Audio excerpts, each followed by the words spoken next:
En la época que Kenzo Kobayashi vivía en Tokio y era un muchachito acaso de tu misma edad, no existía la luz eléctrica, ni calles, ni caminos, ni carretas. Estaban iluminadas como el día de hoy.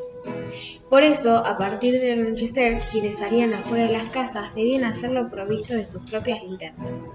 Era así como bellos faroles de papel podían verse por aquí o por allá, encendidos de la negrura de sus frágiles lucecitas. Y como decían que la negrura era especialmente negra por las lomas de Akasaka, acerca de donde vivía Kenzo, y se oían por allí, durante las noches, los más extraños quejidos. Nadie se animaba a atravesarlas, si no era bajo de la serena protección del sol. De un lado de las lomas había un antiguo canal, ancho y de aguas profundas, y a partir de cuyas orillas se elevaban unas barrancas de espesa vegetación. Del otro lado de las lomas se alzaban los imponentes paredones de uno de los palacios imperiales. Toda la zona era muy solitaria, no bien comenzaba a despegarse la noche desde los cielos. Cualquiera que, por algún motivo, se había sorprendido cerca de las zonas al oscurecer, era capaz entonces de hacer un extenso rodeo, de caminar de más para desviarse de ellas, y no tener que cruzarlas. Kenzo era una criatura muy imaginativa. Lo volvían loco los cuentos de hadas y cuánta historia extraordinaria solía narrarle su abuela. Por eso, cuando ella le reveló la verdadera causa debido a la cual nadie se atrevía a atravesar las lomas durante la noche, Kenzo ya no pensó en otra cosa que en armarse de valor y hacerlo él mismo algún día. Los Mushins. Para allá andan los Mushins entre las sombras. Le había contado su abuela, al considerar que su nieto ya era lo suficiente grandecito como para enterarse de los misterios de su tierra natal. Son animales fantásticos, de la montaña. Bajan para sembrar el espanto entre los hombres. Les encanta burlarse mediante el terror. Aunque son capaces de tomar apariencias humanas, no hay que dejarse ensañar, Kenzo. Las lomas están plagadas de Mushins.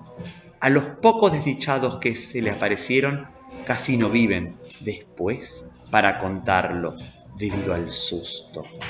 Que nunca se te ocurra cruzar esa zona de noche. Kenzo, te lo prohíbo, ¿entendiste?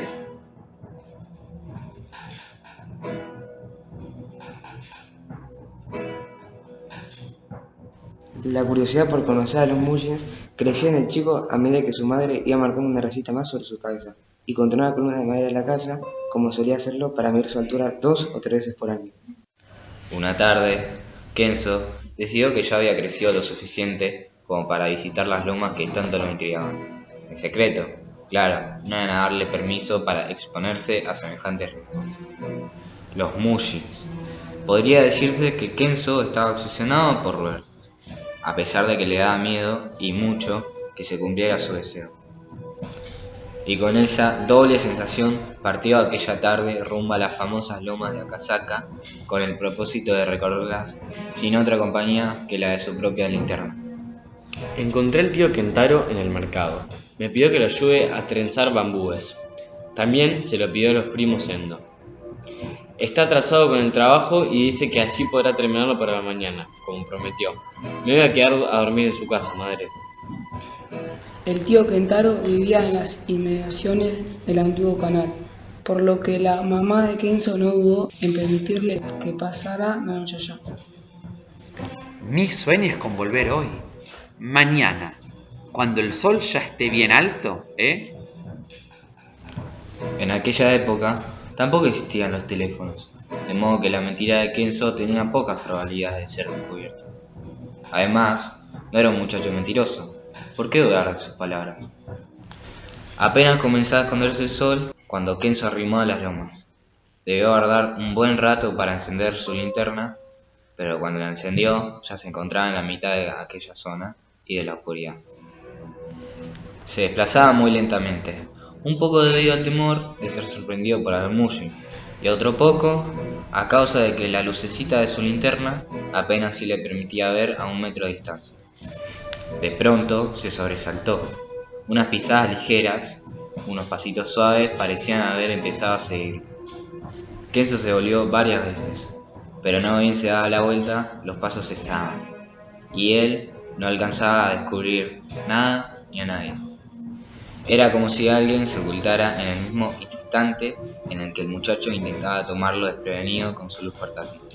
Sí, era indudable que alguien se escondía entre los arbustos, y que desde los arbustos podía observarlo claramente a él.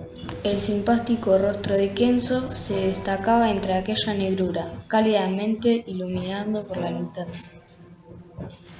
Durante 2 o 3 fines de semana más, este episodio se repitió tal cual. Kenzo continuaba con las mentiras a su madre para poder volver a las lomas. ¿Sería un Mushin, esa silenciosa y perturbadora presencia que lo seguía y lo espiaba? Y si era así, ¿por qué se mantenía oculto? ¿Por qué no le atacaba de una buena vez, apareciéndole de golpe para darle un susto mortal, como decían que a esos seres les divertía hacer? Al fin, una noche, Kenzo iluminó una pequeña silueta femenina que se mantenía agachada junto al canal. La veía de espaldas a él. Estaba sola allí y sollozaba con infinita tristeza. Parecía la voz de un pájaro desamparado. Con desconcierto, pero igualmente conmovido, el muchacho prosiguió con su inesperada inspección, mientras ella aparentaba no tomar en cuenta su proximidad. Continuaba de rodillas junto a la orilla del canal, gimiendo. Era una niña de la edad de Kenzo. Estaba vestida con sumo refinamiento. También, su peinado era el típico de la jovencita de muy acomodada familia. La confusión de Kenzo se iba convirtiendo en gigante. ¿Qué hacía esa mujercita allí, sola, nada menos que en aquella zona y a esas horas de la noche? De pronto se animó y caminó hacia ella. Si una nena era capaz de internarse en las lomas, con más razón él, ¿no? El muchacho le habló entonces, pero ella tampoco se dio vuelta. Ahora ocultaba su carita entre los pliegues de una de las mangas de su precioso kimono y su llanto había crecido. Un pichón de hada perdido a la intemperie, tal vez. Kenzo le rozó apenas un hombro, muy suavemente. Pequeña dama, no llore así, por favor.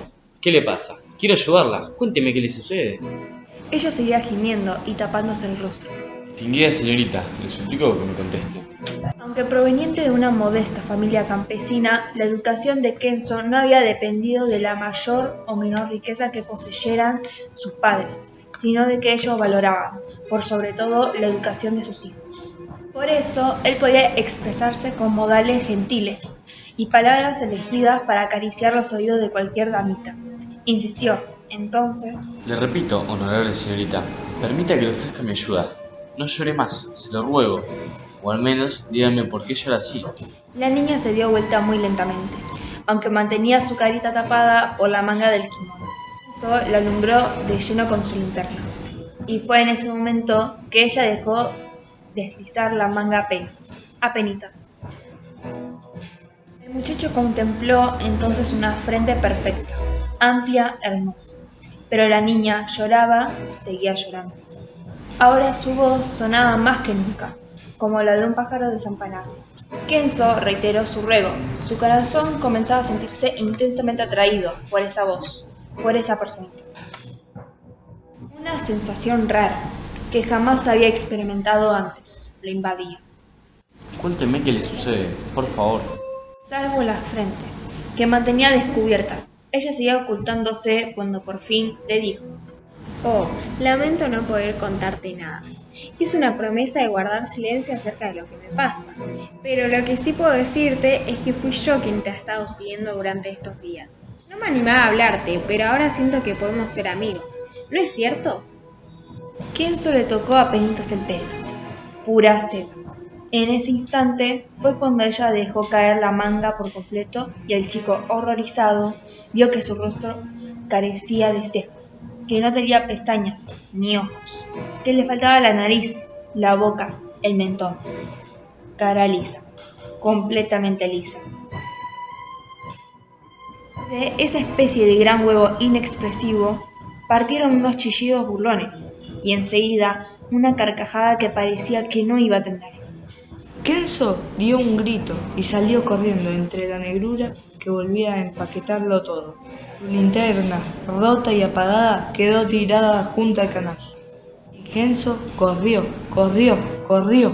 espantado. Y corrió, mientras aquella carcajada seguía resonando en el silencio. Frente a él y su carrera, solamente ese túnel de la oscuridad que el chico imaginaba sin fondo, como su miedo.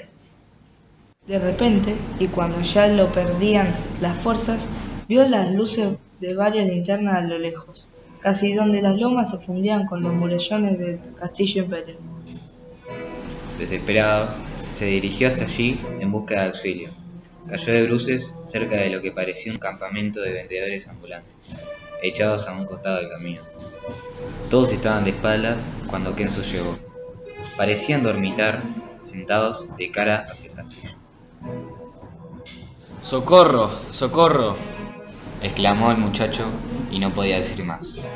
¿Qué te pasa?, le preguntó bruscamente el que visto por detrás parecía el más viejo del grupo. Los demás permanecían en silencio. Kenzo no lograba explicar lo que le había sucedido, tan asustado como estaba. ¿Te hirió a alguien? No, pero... Oh. ¿Te asaltaron tal vez? No. Entonces solo te asustaron. Le preguntó nuevamente, con aspereza, ese que parecía el más viejo del grupo. Es que suerte encontrarlos a ustedes. Oh, qué espanto. Encontré una niña junto al canal y ella me mostró... No. Nunca podré contar lo que ella me mostró. Me congela el alma de solo recordarlo. Si usted supiera... Entonces, como si todos los integrantes de aquel grupo se hubieran puesto de acuerdo a una orden no dada. Todos se dieron vuelta y miraron a Kenzo, con sus rostros iluminados desde los mentones con las luces de las linternas. El viejo se reía a carcajadas, estremecedoras, como la de aquella niña, mientras le decía: ¿Era algo como esto lo que ella te mostró? Las carcajadas de los demás acompañaron la pregunta. Kenzo vio entonces, aterrorizado, 10 o 12 caras tan lisas como las de la línea del canal. Durante apenas un instante las vio porque, de inmediato, todas las luces se apagaron. Y el coro, como de pajarracos, cesó y el muchacho quedó solo, prisionero de la oscuridad y del silencio, hasta que el sol del amanecer lo devolvió a la vida y a su casa. Los Mushis jamás volvieron a recibir su visita.